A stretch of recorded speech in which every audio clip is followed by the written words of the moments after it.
Well, Malik, thank you so much for taking the time to talk. You know, there's so much going on with boxers in the New Jersey, New York area. We were talking a little bit before there about different fighters we know from the area. But I'm curious, when you're 5 years old, I read that's when you started boxing.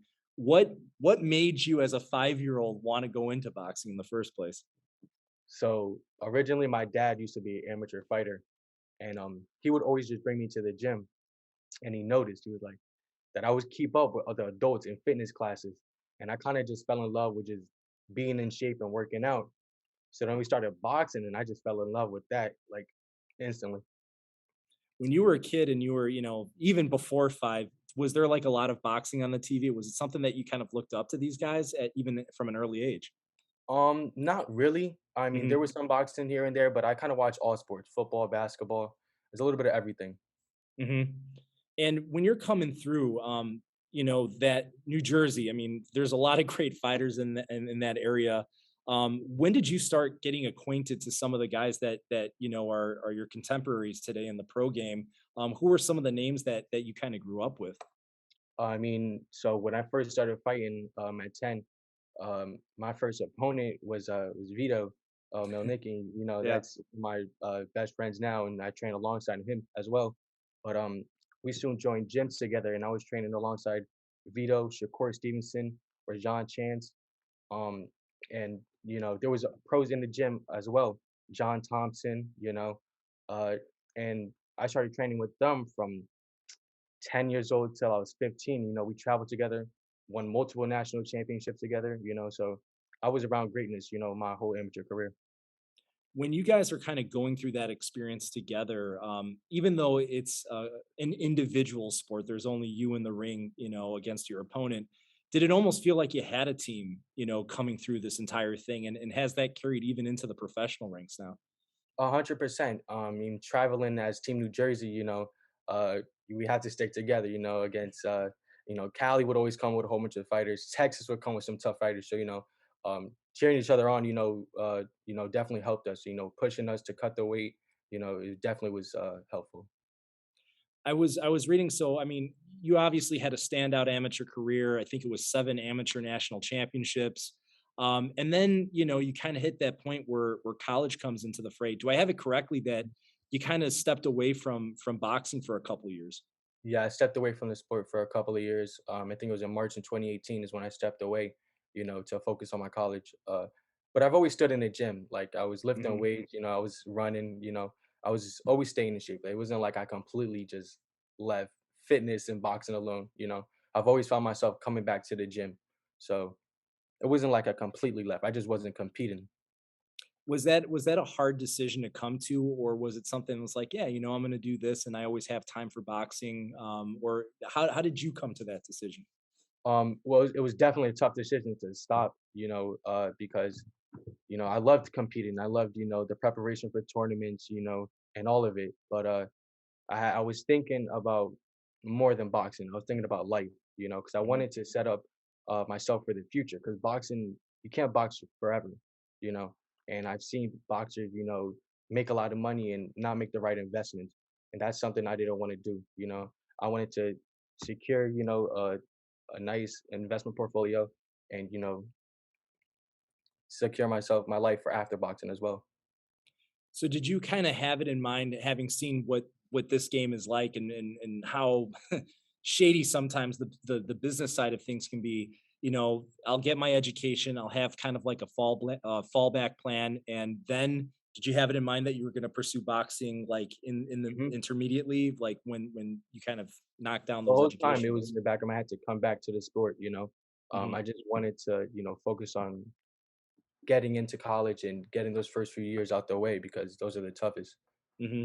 But then I always stood in shape, and in the back of my head, I always knew I was going to come back. So you come back into it. What's it like competing for the first time after 2 years of not competing? Yeah, so it was after 2.5 years off. I got back in 7 weeks. We had a 7 week training camp. I joined Vito Melnicki. He invited me up to camp. Hmm. We got ready in 7 weeks. And it came back like it was natural. That's where the nickname comes from. Hmm.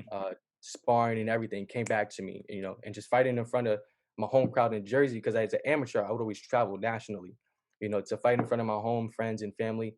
And my first pro fight, it was just amazing. Mhm. So I definitely felt like I took advantage of the opportunity. So you're 2-0 now, 2 knockouts. Great way to start off your professional career. Um, as far as education and your professional boxing career, is it that you're doing both simultaneously at this point? Yes, I had my last semester. I had to pass 6 classes, and I had a whole 8-week training camp throughout the whole time. Wow. Um, but I gotta thank my team for helping me get through everything. They helped me schedule everything. They made sure I got everything I needed on time, and we put on a beautiful performance on Christmas night. Hmm. How how difficult was that, and what did your day look like? How did you Ooh. balance the classes and the training? What were the Um, intricacies there? so I mean, a basic day would start off with me waking up in the morning, getting my miles in, shadow boxing, calisthenics, and then I'd have to come back and cook for myself. Then go to the classes from 10 to 4, and I'd Mhm. study for a little bit, and then I catch myself having to go back to the gym at 7 o'clock at night for another 3 hour session. I come back home at 10 o'clock, eat dinner, and then that's basically it. I got to do the same thing tomorrow. Gotcha. And does that come obviously that's very rigorous and something it's that a young guy like you could do. But does that kind of like just become the new normal once you start doing it? Like, okay, I can do this. I figured it hmm out. It works for me now. I mean, it definitely seems like a lot, but when you want something and you dedicate yourself to something, you'd honestly just sacrifice anything to get it done. So Mhm. I didn't think of it as, oh, it's this hard. Like I was like, this is what I want to do. I want to set myself up for the future. This is what I got to go through. So that's how I looked at it. Now that you've got this education that you're building up, how much longer before you're finished with everything?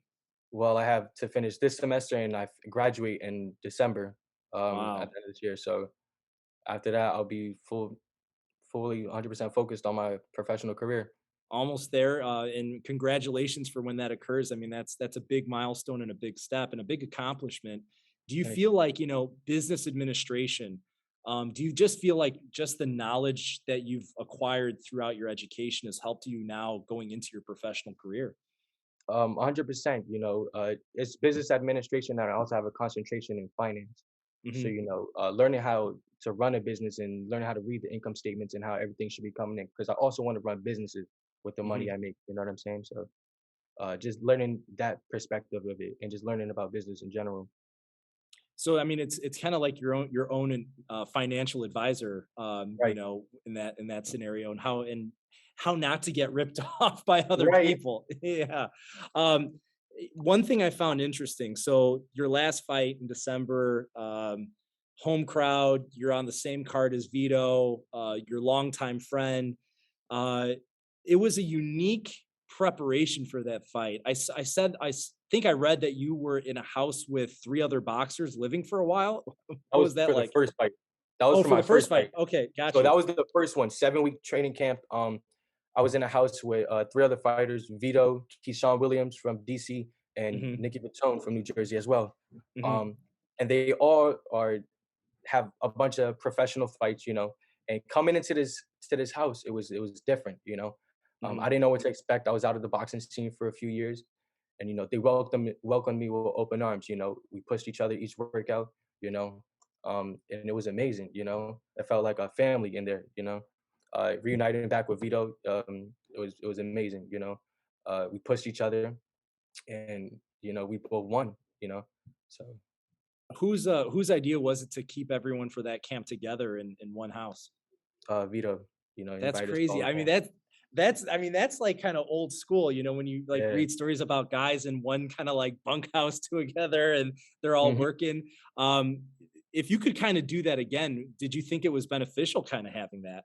100%. Mhm, Doing these workouts, these tough workouts alone at 5 o'clock in the morning, could definitely be tough. But when you have 3 other people there with you pushing you, it only makes you better.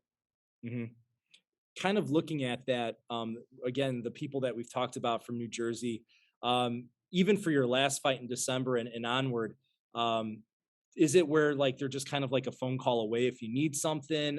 How much do you still kind of interact with each other when you're personally getting prepared for battle on your own? I always stay in contact with Vito. You know what I'm saying? Hmm. Is like my friend. So Hmm. even outside of boxing, if I need to talk to him about anything, we chat it up and stuff like that.